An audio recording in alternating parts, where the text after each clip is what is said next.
नमस्ते साथियों, स्वागत है आपके अपने चैनल राज एग्ज़ाम हब पर। बीएसटीसी एग्ज़ाम 2026 की तैयारी कर रहे हैं तो ये क्लास आपके लिए बहुत महत्वपूर्ण है। आज हम इस क्लास में राजस्थान जीके के महत्वपूर्ण 50 क्वेश्चनों के बारे में चर्चा करेंगे। ये 50 क्वेश्चन बहुत महत्वपूर्ण है तो क्लास को पूरी देखिएगा व एक एक क्वेश्चन को ध्यान से समझिएगा। ये क्वेश्चन कई बार एग्जाम में पूछे भी गए हैं तो बहुत महत्वपूर्ण क्वेश्चन है, तो ध्यान से समझिएगा। तो अगर क्वेश्चन पसंद आए तो चैनल को सब्सक्राइब कर लेना। तो आइए ज़्यादा बातें न करते हुए क्लास को शुरू करते हैं। तो पहला क्वेश्चन देखिए, जयसमंद झील किस जिले में स्थित है? तो जयसमंद झील किस जिले में स्थित है? उदयपुर में, सलूम्बर में, राजसमंद में या फिर डूंगरपुर में? तो जयसमंद झील किस जिले में स्थित है? तो जयसमंद झील सलूम्बर जिले में स्थित है। कहाँ पर है? सलूम्बर झील सलूम्बर जिले में स्थित है जयसमंद झील। अगला, कालीबंगा का शाब्दिक अर्थ क्या है? तो कालीबंगा का शाब्दिक अर्थ क्या है? काला पत्थर, काली चूड़िया, जुता हुआ खेत या मृतकों का टीला? तो कालीबंगा का शाब्दिक अर्थ है काली चूड़िया। क्या है कालीबंगा का शाब्दिक अर्थ? तो कालीबंगा का शाब्दिक अर्थ है काली चूड़िया।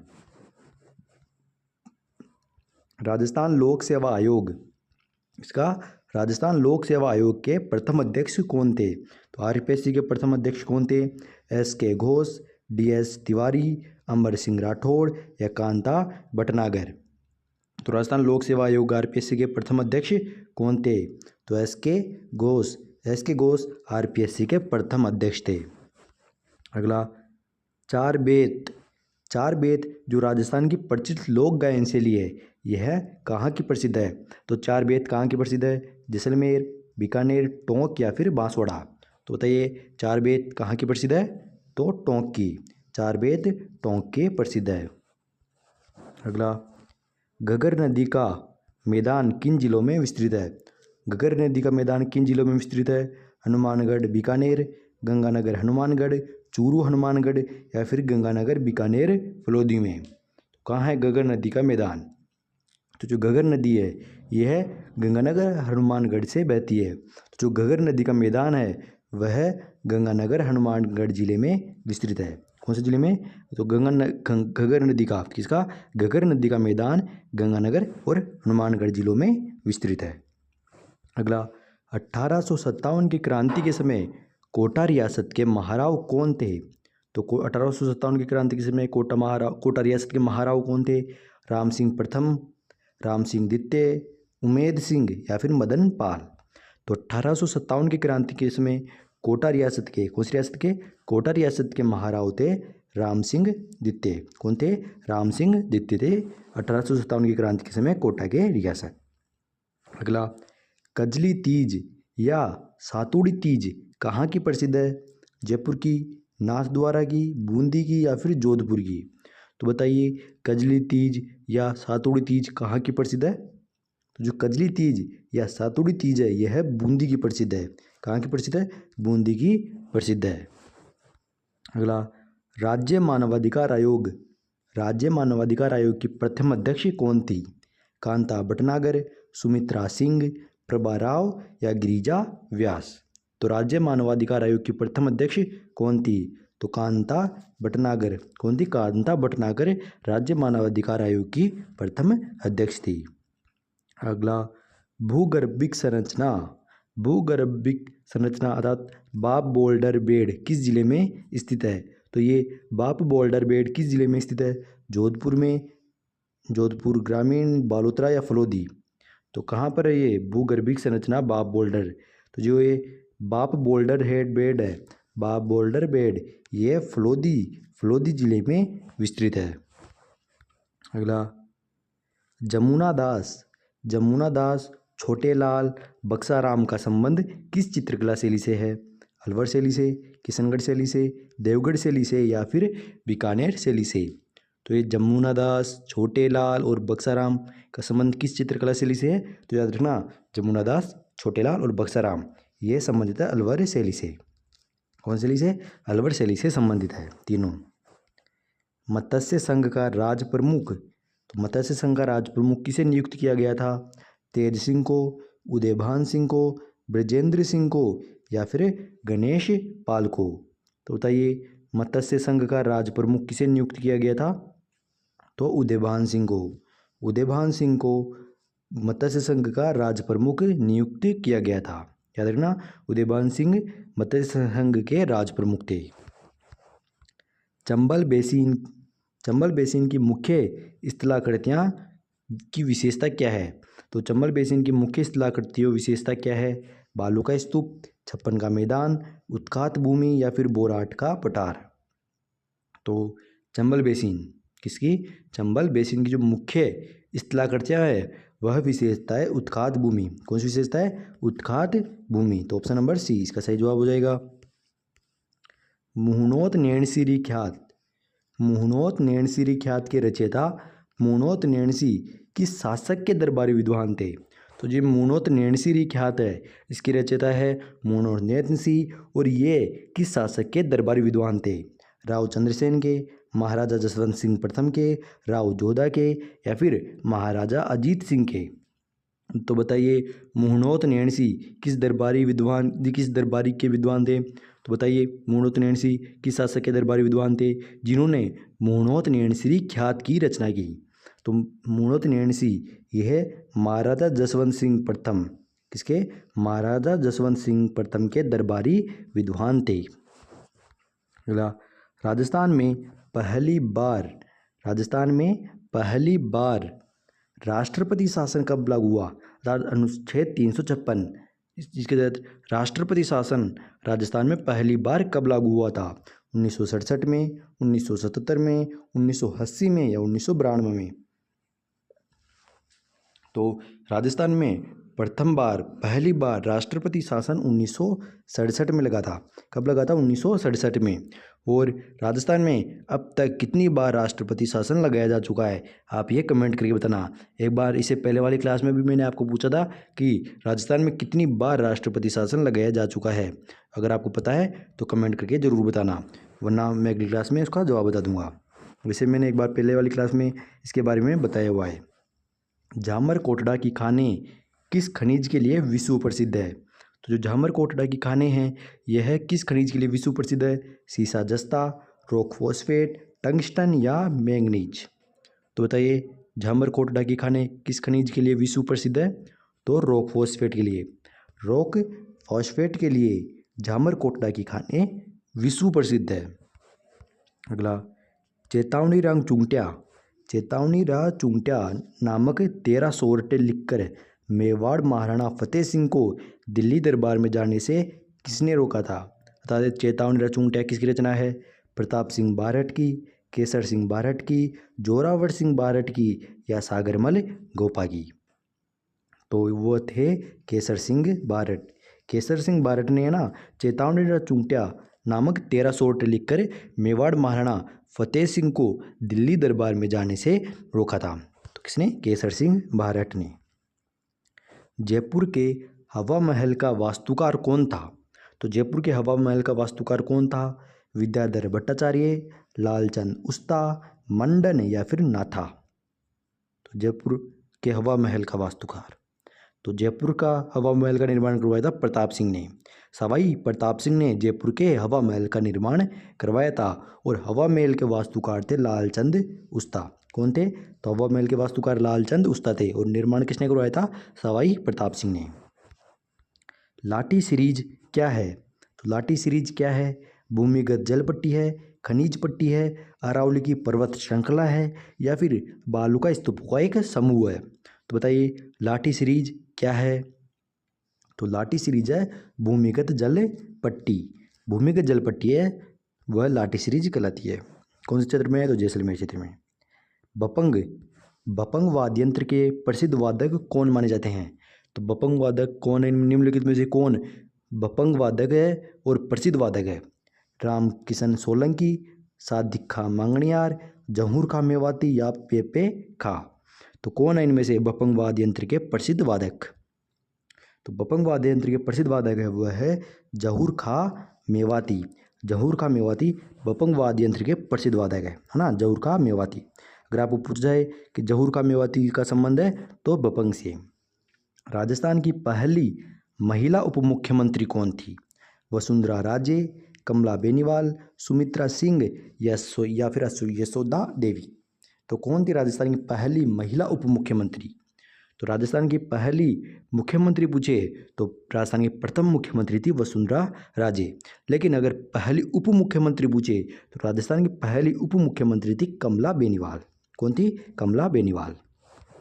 अगला, सोम कमला अंबा। सोम कमला अंबा सिंचाई परियोजना किस जिले से संबंधित है? बांसवाड़ा से, उदयपुर से, डूंगरपुर से या फिर प्रतापगढ़ से? तो सोम कमला अंबा सिंचाई परियोजना ये संबंधित है डूंगरपुर से।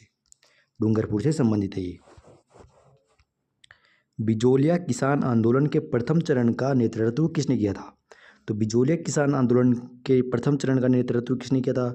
विजय सिंह पथिक ने, साधु सीताराम दास ने, राम नारायण चौधरी ने या फिर माणिक्यलाल वर्मा ने? तो जो बिजोलिया किसान आंदोलन है इसके प्रथम चरण का नेतृत्व किया था साधु सीताराम दास ने। किसने किया था? साधु सीताराम दास ने बिजोलिया किसान आंदोलन के प्रथम चरण का नेतृत्व किया था। याद रखना, महत्वपूर्ण है थोड़ा। अगला क्वेश्चन देखिए, देव नारायण जी की फड़ का वाचन करते समय गुर्जर बोपो द्वारा किस वाद्य यंत्र का प्रयोग किया जाता है? तो देव नारायण जी की फड़ वाचन के समय निम्नलिखित में से किस वाद्य यंत्र का प्रयोग किया जाता है? रावणहत्ता, जंतर, डेरू या फिर माठ? तो देव नारायण जी की फड़ वाचन के समय कौन से वाद्य यंत्र का प्रयोग किया जाता है? तो याद रखना, देव नारायण जी की फड़ जो सर्वाधिक प्राचीन फड़ है, सबसे प्राचीन फड़ है देव नारायण जी की फड़, और इसके अंदर जंतर वाद्य यंत्र का प्रयोग किया जाता है। याद रखना, जंतर वाद्य यंत्र का प्रयोग किया जाता है देव नारायण जी के फड़ के वाचन के समय। अगला, कच्छारी मृदा। कच्छारी मृदा मुख्य रूप से राजस्थान के किस भौतिक प्रदेश में पाई जाती है? अरावली पर्वतीय प्रदेश में, पश्चिमी मरुस्थलीय प्रदेश में, हाड़ौती का पठार में या फिर पूर्वी मैदानी भाग में? तो कच्छारी मृदा, कोसी कच्छारी मृदा मुख्य रूप से राजस्थान के किस भौतिक प्रदेश में पाई जाती है? तो जो राजस्थान का पूर्वी मैदानी भाग है, राजस्थान के पूर्वी मैदानी भाग में कच्छारी मृदा मुख्य रूप से पाई जाती है। अगला देखिए, सुपारी महल। सुपारी महल और जोगी महल राजस्थान के किस दुर्ग में स्थित है? तो सुपारी महल और जोगी महल किस महल दुर्ग के अंदर स्थित है? रणथंभौर दुर्ग, चित्तौड़गढ़ दुर्ग, कुंभलगढ़ दुर्ग या फिर तारागढ़ दुर्ग? तो सुपारी महल और जोगी महल यह दोनों दो महल रणथंभौर दुर्ग के अंदर स्थित है। याद रखना, सुपारी महल और जोगी महल यह रणथंभौर दुर्ग में स्थित है। अगला, आहड़ सभ्यता। आहड़ सभ्यता को स्थानीय स्तर पर किस अन्य नाम से भी जाना जाता है? ताम्रवर्ती नगरी, आघाटपुर, धूलकोट या बनासियन बुल? तो जो आहड़ सभ्यता है इसको स्थानीय स्तर पर किस अन्य नाम से जाना जाता है? तो जो आहड़ सभ्यता है यह आड़ नदी के किनारे विकसित हुई और यह अन्य नाम से जानी जाती है धूलकोट के नाम से। तो स्थानीय स्तर पर यह धूलकोट के नाम से भी जानी जाती है आहड़ सभ्यता। राजस्थान में मावट, मावट क्या है? शीतकालीन वर्षा होती है ना, उसको मावट कहते हैं। तो राजस्थान में मावट की उत्पत्ति कहाँ से होती है? अरब सागर, बंगाल की खाड़ी, कैस्पियन सागर या भूमध्य सागर? तो राजस्थान में मावट की उत्पत्ति भूमध्य सागर से होती है। अर्थात जो सर्दियों के अंदर बारिश आती है ना, शीतकाल के समय जो वर्षा आती है उसे मावट कहते हैं। उसे गोल्डन ड्रॉप भी कहा जाता है, जो रबी की फसल के लिए बहुत ही लाभदायक होती है और यह भूमध्य सागर से होती है। तो इसकी उत्पत्ति किससे होती है मावट की? तो भूमध्य सागर से। गेटोर की छतरियाँ किस राजपूत राजवंश का शाही शमशान घाट है? राठौड़ वंश, भाटी वंश, कछवाहा वंश या गोहिल वंश? तो गेटोर की छतरियाँ कहाँ हैं? तो ये जयपुर में है ना। तो गेटोर की छतरियाँ जयपुर में है और ये है कछवाहा राजवंश का शाही शमशान घाट है। कौन से? कछवाहा वंश का शाही शमशान घाट है, गेटोर की छतरियाँ है। राजस्थान विधानसभा का सदस्य बनने के लिए न्यूनतम आयु सीमा कितनी है? तो राजस्थान में एमएलए बनने के लिए न्यूनतम आयु सीमा कितनी है?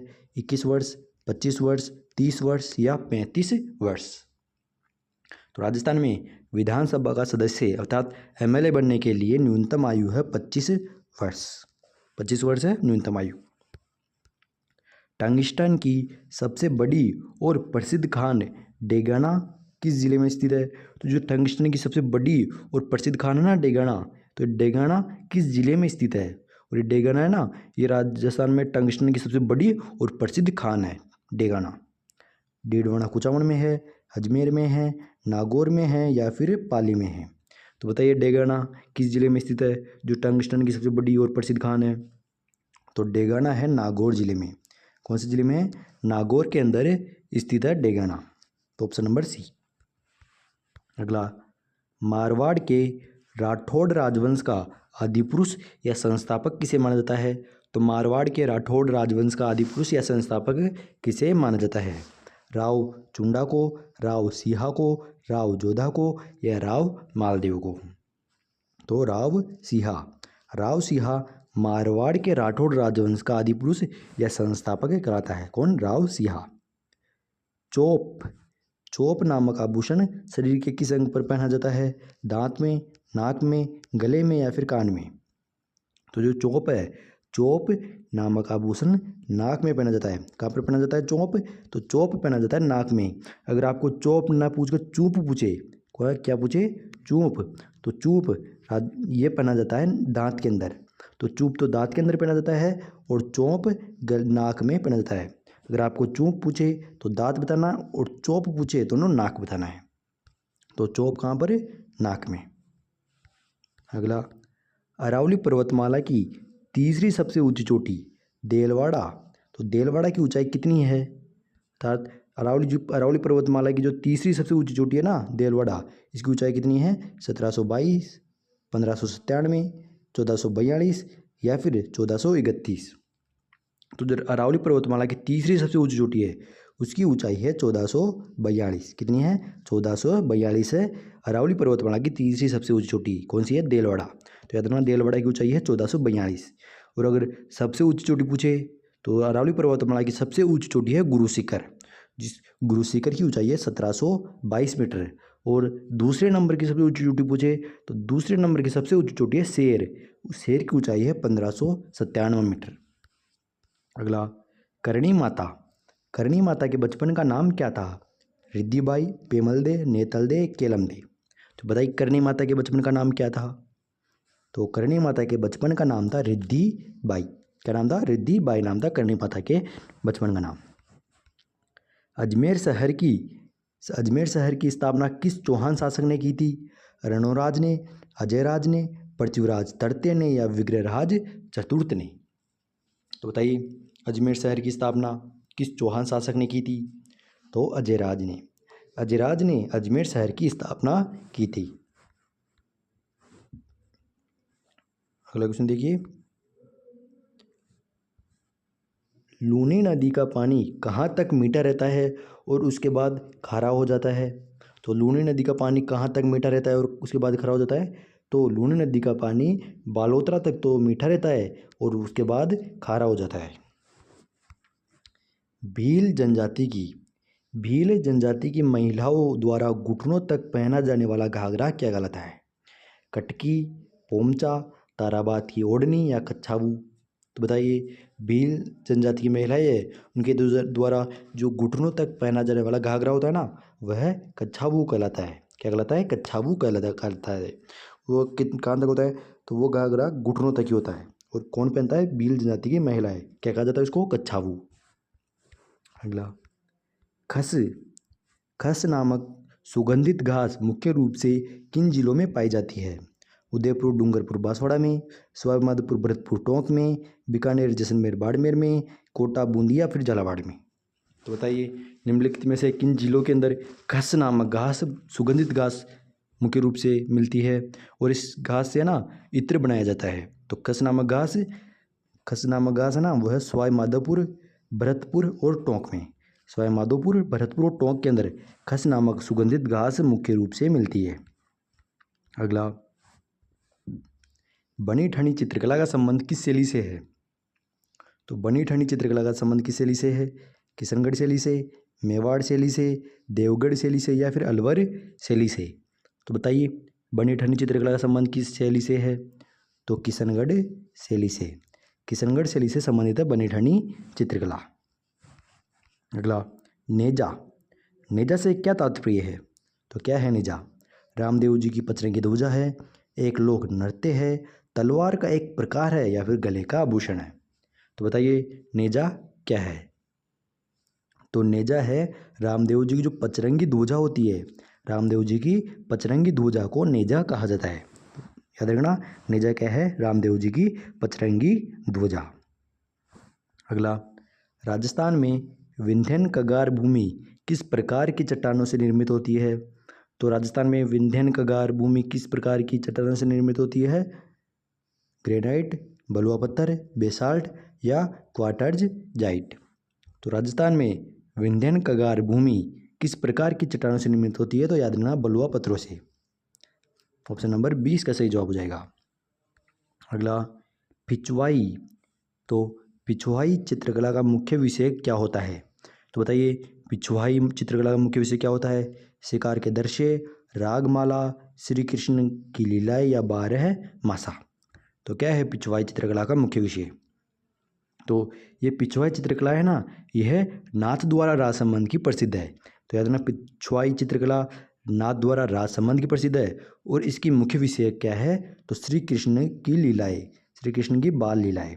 तो याद रखना, पिछवाई चित्रकला नाथ द्वारा राज संबंध की प्रसिद्ध है और पिछवाई चित्रकला का मुख्य विषय है श्री कृष्ण लीलाएं।